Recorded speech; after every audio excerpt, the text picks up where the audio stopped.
አዎ እንግዲህ ጋዜጠኞችን በማባረር ነው እንግዲህ ሮቦት የቀጠረው። እውነተኛ ጋዜጠኞችን የአድማጮችን ቀልብ መሳብ ባለመቻላቸው ነው። የአርሰናል ደጋፊ ነው ዛሬ። ሙዚቃዎቹን ያቀናበሩት ሁለት ልጆች ናቸው።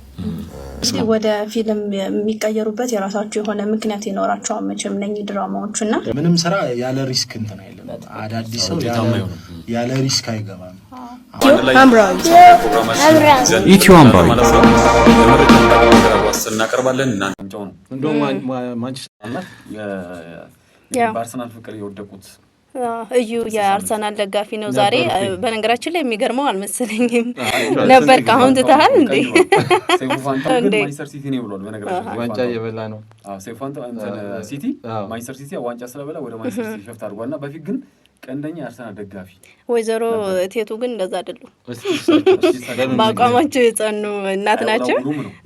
እስኪ የተወሰኑ ነገሮችን እንስማ። እንግዲህ የ65 አመቷ የአርሰናል ደጋፊ ወይዘሮ ቴቱ ማሞ ይባላሉ ስማቸው።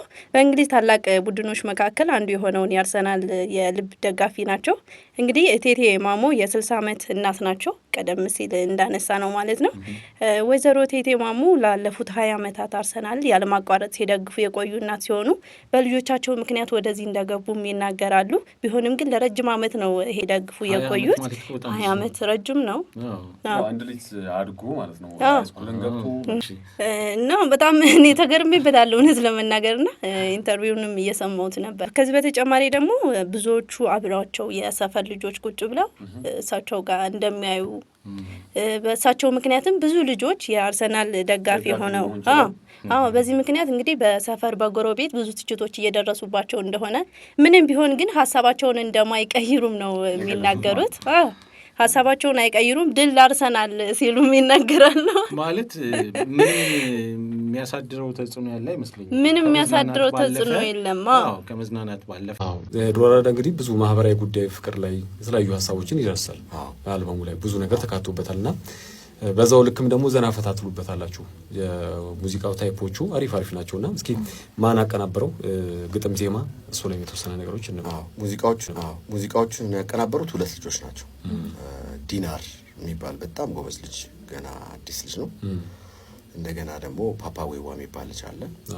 ሁለቱም በጣም ጎበዝ እና ወጣት ገና በፊውቸራቸው በጣም ትልቅ የሆኑ ልጆች ናቸው። ከአዲስ ሰው ጋር መስራት ነው ደስ የሚለኝ እኔ አንዳንድ ነገሮችን ከልምድም ያው እንዲወጥቼ እንትን ባለልም ኤክስፒሪየንስ የምታረጋቸው ነገሮች አሉ። የስራ ቫይባችን የኛ አሁን ለምሳሌ የስቱዲዮ እንትናችን ፕሮፌሽናል አይደለም ብዙዎቹ ጋር ዳስ ዋይ አልበም ይቆያል። አርቲስቱ በጣም ይንከራተታል። በጣም ብዙ ችግር አለ እና አንድ አርቲስት አንድ ዘፈን ሊሰራልህ ወይም አንድ አቀናባሪ አንድ ዘፈን ሊሰራልህ ሙድ ውስጥ መግባት አለበት ምናምን። አሁን ያ እንደዛ አይደለም። ያንጎቹን ብትሰጣቸው አንተን ይበልጡሃል። አልፈው ሄደው አንተን አፕግሬድ ወዲያው የሚታይ ነገር አምጥ ያሳዩዋል። አፕግሬድ ያደርጉሃል። አንተን ራሱ ያድሱሃል። የሚፈልገው እሱ ነው። እና በጣም ደስ ይላል ከነሱ ጋር መስራት። በጣም ኢፌክቲቭ ናቸው። ከነሱ ጋር ነው የሰራሁት። ሙዚቃውን ያቀናበሩት እነሱ ናቸው። ግጥምና ዜማም የተወሰኑ ሰዎች የተሳተፉ። ለምሳሌ ሁኔ የድሮ የህዝብ ዜማ የነበረ አበባዬ የሚል ዘፈን እሱ ሁኔ ሰጥቶኛል። ዲጄ ሴም ማሪንጌቻ ጉራግኛው ላይ የተወሰነ ዜማ ሰጥቶኛል። ሌላው ዜማውና ግጥም የኔ ነው። በፊውቸሪንግ ደግሞ የተሳተፉ ልዕልና ድሮ ኬፓሶ ግሩፕ ውስጥ የነበረች ልጅ ነች። አሁን በራሷ አልበም እየሰራች ነች። በጣም ጎበዝ ልጅ አለች። ስለዚህ በቅርቡ ትመጣለች ማለት ነው። በቅርቡ በጣም በቆንጆ አልበም ትመጣለች። እንደገና አይኦቪ የሚባል ልጅ ደግሞ አለ። ከሳሚዳን ጋር ቅርብ ጊዜም ሰርቷል።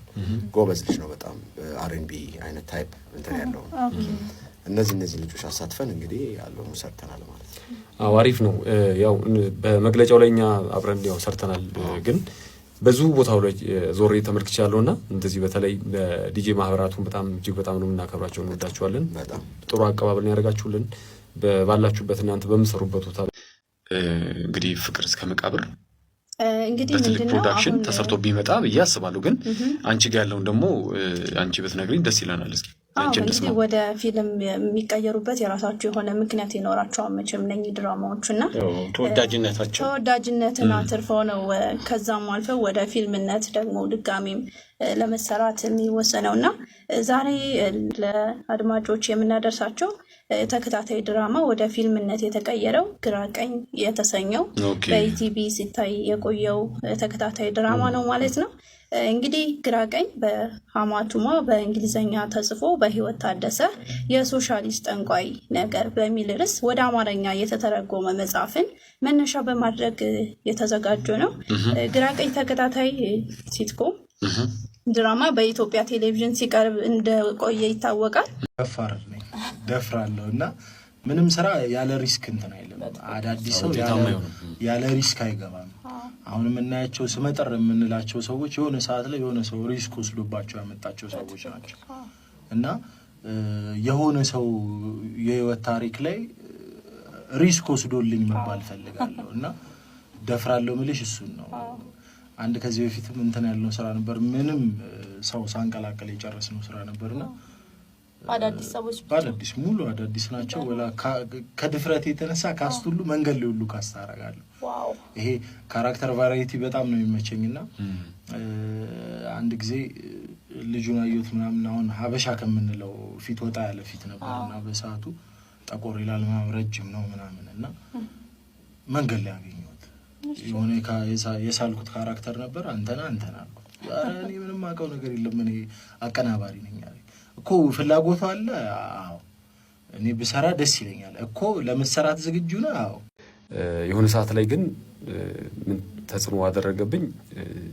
የዛን አይነት ባህሪ የሚሰሩ አባቶች በተለይ ሹፌር የሆነ ሰው እንደኔ አይነት መልክ ያለው ቀይ የሆነ ምናምን ብዬ ፈልግ ነበር እና እሱ ነገር ትንሽ ተጽዕኖ አድርጎብኝ ነበር አስታውሳለሁና ያው በፕሮሰስ ነገሮች ቤተሰብ ለቤተሰብ ነው ነገሩ የተስተካከለው። በኋላ ፋይናሊ ታወቀ፣ አሪፍ ሆነ።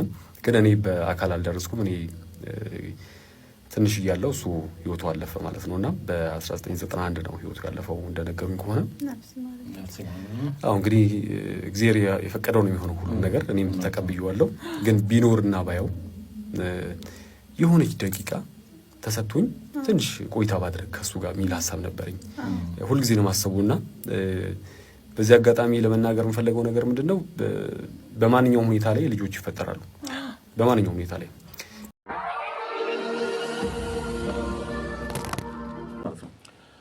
እንግዲህ ጋዜጠኞችን በማባረር ነው እንግዲህ ሮቦት የቀጠረው። ጋዜጠኞችን በማባረር ጋዜጠኞችን ማባረር ለምን ወደኛ መጣችሁ እንዴ? ደሞዝ ነው ይሄ ነገር እንዴት ነው? እስቲ አሁን ላይ ይሄ በተለይ አርቲፊሻል ኢንተለጀንስ በሚል በበርካታ ጉዳዮች ላይ እየተሳተፉ ይገኛሉ።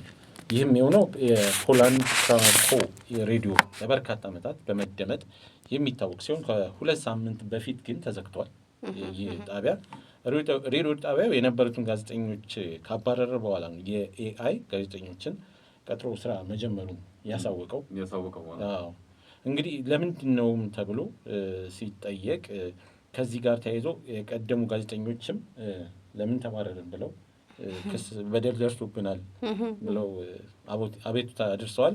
በፖላንድም መነጋገሪያ ሆኗል። ጣቢያውም ምንድን ያለው ጣቢያው ሲጠየቅ እውነተኛ ጋዜጠኞችን የአድማጮችን ቀልብ መሳብ ባለመቻላቸው ነው። እንደዚህ ማለት ግን የእውነት ግን ማለት ነው። እኔ በነገራችን ለእኔ አይከብደኝም ይሄ ሀሳብ።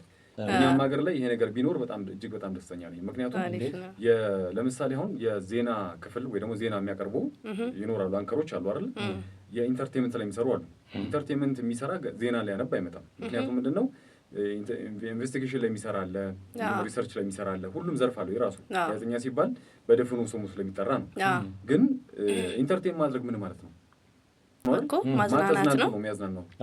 ራሱ ተዝናንቶ ነው አይደል ሰው ለማዝናናት የሚሰራው ሰው። ስለዚህ ምን አይነት እውነት ነው አሁን አንድ እንደ ጣቢያ ለምሳሌ ሁሉም ጣቢያዎች ይሄንን ቢመለከቱ በሰው ምትክ የተካው እና ጋዜጠኞችም ይሄንን ስሞታ አቅርበዋል፣ ጥያቄ አቅርበዋል። ይህ ጥያቄ ጠቅላይ ሚኒስትሩ ጋር ደርሷል። ምንድነው ያሉት? ይህ ጉዳይ በፖላንድ በአይኤ የአርቲፊሻል ኢንተለጀንስ በሰው መካከል ያለውን ድንበር መከበር አለበት።